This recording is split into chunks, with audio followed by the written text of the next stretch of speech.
y a des gens qui font vraiment un métier de merde, et pas un métier de merde où tout le monde leur crache dessus comme caissier ou président de la République, non, mais un métier où Il se spécialise dans la communication de crise pour défendre l'image de grands patrons. Et tu vas voir, c'est bien mieux payé que toi et ça sert avant tout à enculer la vérité sur des scandales aux yeux du grand public. Y a pas beaucoup de chances pour que tu saches qui ils sont, et pourtant c'est le style de professionnel qui t'a déjà fait prendre un étron coupé en deux pour une œuvre d'art contemporaine, et de nos jours il faut bien ça pour te permettre de regarder la télévision sans vomir tes raviolis en boîte, entre deux journées d'esclaves. Grâce à eux la vérité elle est plus belle. Dominique Strauss-Kahn a une histoire d'amour tout ce qui est plus banal, et Jacqueline Sauvage c'est trop une meuf sympa qui a tué son mari violent sans faire exprès, et toi, tu gobes toutes ces vérités binaires construites uniquement pour t'endormir, parce que t'as vraiment autre chose à foutre. On appelle ces types des communicants de crise, les conseillers en communication qui sont des conseillers en non-communication, ou des spin doctors dans la novlangue des fils de pute, et Annemel, c'est justement l'un d'entre eux.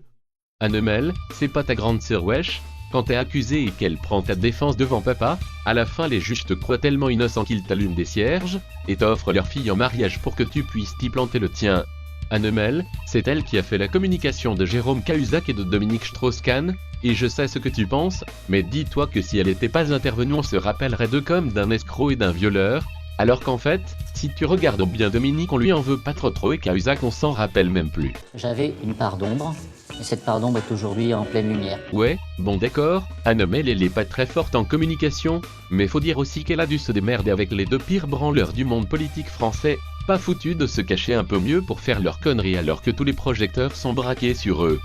Du coup elle a enfilé sa cape et ses collants pour faire pleurnicher ces deux tapins sur toutes les télés du Mordor, pour que l'opinion publique leur pardonne avant même de passer devant un juge. Ça aussi c'est de la justice à deux vitesses, car ceux qui ont les moyens de travestir la vérité avec des éléments de langage pompés dans My Little Pony, eux ils sont pas jugés pour les conneries qu'ils ont fait mais pour le storytelling qu'on s'est raconté pendant des mois. Même les mecs de Charlie Hebdo ont trouvé que c'était contraire au rare principe qu'il leur restait encore, de recevoir l'aide de ce genre d'avocat du diable à la petite semaine.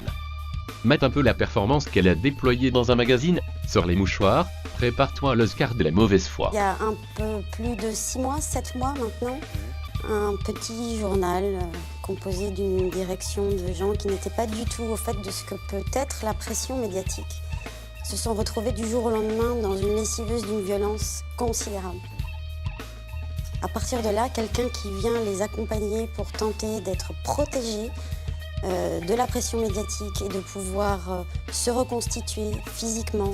psychiquement, professionnellement. Bah putain, on comprend qu'elle reste dans l'ombre, parce que moi je sais pas toi mais j'ai pas pleuré, par contre je vais chier mot pendant 2 semaines.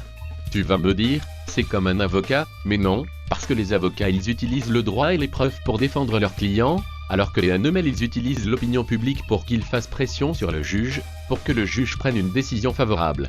Et quand le juge il est pas aussi con que ça, il y a toujours un François Hollande en quête de popularité pour accorder une grâce présidentielle sortie du chapeau. Et pour comprendre pourquoi, dans ce monde de connards moitié pigeon moitié mouton, ce genre d'incongruité susboulistique est inévitable, on va prendre un exemple qui va piquer, celui du procès de Jacqueline Sauvage, la meuf dont tu te rappelles uniquement que son mari l'a battue pendant 50 ans avant qu'elle tue cet enfoiré de 3 balles dans le dos. Si je te dis que c'est une charmante mère de famille qui s'est fait manipuler 47 ans par un mari violent et alcoolique qui touchait ses filles, t'es comme moi, t'as envie de ressusciter cette sombre merde pour lui enfoncer 2 Mirage 4 dans le cul, et refaire la guerre du Kosovo avec ses intestins.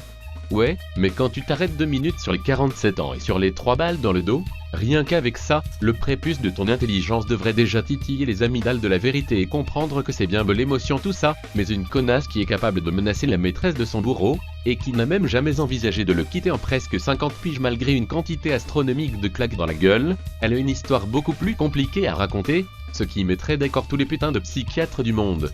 Alors je dis pas que son mari était un archange bienfaiteur mais comme on dit, l'occasion fait le larron, et des fois je me demande s'il se serait autant défoulé sur une meuf moins consentante.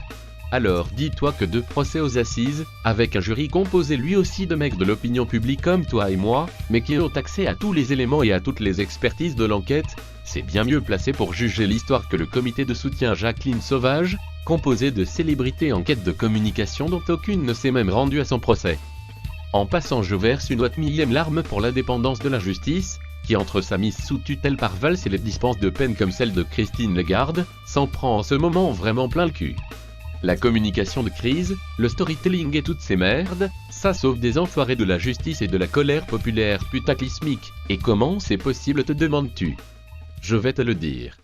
Parce qu'il y a toujours des pauvres gens méprisés, en quête d'indignation facile ou prêts à gober n'importe quoi du moment que ça leur demande pas de trop réfléchir mais que ça leur permet d'avoir l'impression de s'exprimer, et dis-toi que même en parlant de ça 2 minutes à la pause clope, si c'est pas pour dire à Jean Actualité qu'on s'en beurre l'arrêt parce que c'est pas notre boulot et qu'il y a déjà 2 jurys populaires de cour d'assises qui ont condamné cette meuf à 10 ans de prison, tu fais toi aussi qu'alimenter tout ce bordel où justice et émotion se mélangent jusqu'à donner une jolie histoire pour t'endormir. Et les ANML comme les comités de soutien à Jacqueline Sauvage peuvent continuer de déformer la réalité en paix, parce qu'il y aura toujours des enculés pour se faire juge d'une situation dont ils connaissent rien, sinon les 2-3 éléments de langage qu'on leur a rabâchés à la télécom à des putains de perroquets. Alors apprends à décoder systématiquement les éléments de langage putassier pour les traduire dans la langue de Super Dupont, et tu verras que quand tu prends pas parti pour des trucs dont t'as qu'une vision médiatique, partielle et partiale. Car ANOML est en quelque sorte à la communication ce que la pilule du lendemain est Aux femmes de ménage de Dominique Strauss-Kahn,